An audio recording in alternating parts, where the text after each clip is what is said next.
Radhe Radhe everyone. आज था जन्माष्टमी, तो आज मैं कर रही थी तैयारी कृष्ण जी की पूजा पाठ की। तो यहाँ पे जो है ना, मैंने झूला जुगाड़ लगा के बनाया था। और ये जो भी उनका आसन वगैरह मैंने नीचे लगा दिया है। देखिए झूला पूरा तैयार है। और यहाँ पे फल वगैरह सब कुछ धो धा के हम लोगों ने रख दिया है। और यहाँ मेरी दोनों राधा रानी भी तैयार है। तो राधा रानी को देख के आप लोग प्लीज़ कमेंट में लिखना राधे राधे। तो यहाँ पे देखिए मैं कृष्ण जी को सबसे पहले स्नान करा रही थी पंचामृत से। तो सबसे पहले पंचामृत में आता है दूध से स्नान कराने के बाद फिर हमने नहलाया शहद से। फिर शहद के बाद हमने दिया दही, शायद हम लोग उसके बाद दही देंगे। इसके बाद दही से नहलाएंगे।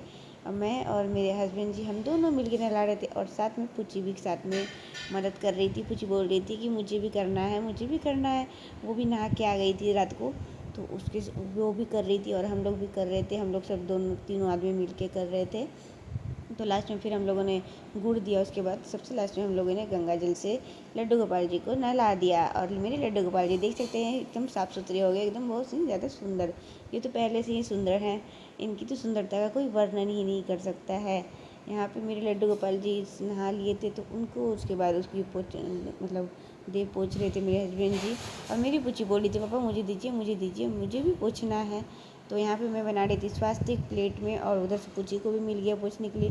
क्योंकि अगर पूची को मन है ठाकुर जी की सेवा करने का, तो हम मना नहीं कर सकते हैं। इसलिए हम लोगों ने सोचा कि पूची को भी दे देते, पूची को भी सेवा का आनंद लेने देते हैं। तो यहाँ पे पूची भी पोंछ रही थी ठाकुर जी का। और यहाँ पे मैं बना रही थी स्वास्तिक, क्योंकि इसमें मैं भी ठाकुर जी को बिठाने वाली हूँ, इसी में मैं पूजा करने वाली हूँ। और देखा मैंने कितनी सुंदर सा आसन भी लगाया था कमल फूल वाला, उसी में मैंने ठाकुर जी को बिठा दिया। और यहाँ पे मेरी पूची जो बड़ा झूला झुला रही थी, उसको लग रहा था कि जल्दी से श्री कृष्ण जी को इसमें बिठाएंगी मम्मी और मैं झूला झुलाऊंगी। तो यहाँ पे मेरे श्री कृष्ण जी बैठ गए। सबसे पहले मैंने लगाया चंदन का टीका और चावल यानी कि अक्षत। उसके बाद फिर हम लोग यहाँ पे मैंने फूल चढ़ा दिया। और मैं, मेरे हस्बैंड, मेरी पूची, हम तीनों मिलकर पूजा कर रहे थे। और बहुत ही ज़्यादा मज़ा भी आ रहा था पूजा करने में, बहुत ही ज़्यादा खुशी मिल रही थी, दिल से खुशी मिल रही थी। और ये जो लड्डू गोपाल है ना, मेरी जेठानी जी लेके आई थी वृंदावन से। जो वो वृंदावन गई थी वहीं से वो लेके आई थी ये लड्डू गोपाल जी को। मैं गई थी लेकिन मैं लेके नहीं आई थी, लेकिन मेरी जेठानी जी लेके आई। फिर मैंने खीरा चढ़ाया, मिठाई चढ़ाया और पैसे भी चढ़ा दिए। और यहाँ देखिए हम लोग सब ने सब कुछ पूजा कर लिया है। और यहाँ पे धूप बत्ती भी दिखाने का टाइम आ गया था, तो धूप बत्ती भी जला दिया मेरे हस्बैंड जी ने। तो धूप बत्ती दिखा देंगे हम लोग। उसके बाद तुलसी माला था मेरे पास में, तो ये पहनाना ही भूल गई थी लड्डू गोपाल जी को। तो यहाँ पे मैंने तुलसी माला भी पहना दिया। अभी मैंने इनको वस्त्र नहीं पहनाया है, क्योंकि पहले इनका जन्म होगा, उसके बाद ही फिर हम इनको वस्त्र पहनाएंगे। तो अभी वस्त्र नहीं पहनाया है। दिन में हम लोगों ने वैसे पूजा किया था, ये रात का पूजा है, तो रात में मैंने ऐसे ही किया था, जैसे भी मुझे आ रहा था मैंने वैसे ही कर दिया। क्योंकि ये मेरा फर्स्ट टाइम था, मैंने कभी लड्डू गोपाल जी का पूजा किया नहीं था। जैसे जैसे मैंने थोड़ा सा यूट्यूब में वीडियो वगैरह देखा, वहाँ से देख के समझ के फिर मैंने वैसे ही थोड़ा थोड़ा करने का कोशिश किया है पूजा। अगर मुझसे कोई गलती हो गई होगी तो आप सब मुझे कमेंट में बताना। तो यहाँ पे मैं सेंट लगा रही थी, इत्र लगाना मैं भूल गई थी। तो मैं वही इत्र लगा रही थी, क्योंकि कहते हैं ठाकुर जी को इत्र बहुत ही ज़्यादा पसंद होता है। तो इसलिए मैंने इत्र भी लगाया था। और मैंने 2 बांसुरी चढ़ाया था। और ये कपड़ा रख दिया था पीछे, क्योंकि इससे हम लड्डू गोपाल जी को ढक देंगे, ताकि जब उनका जन्म हो तो वो ढके हुए रहें।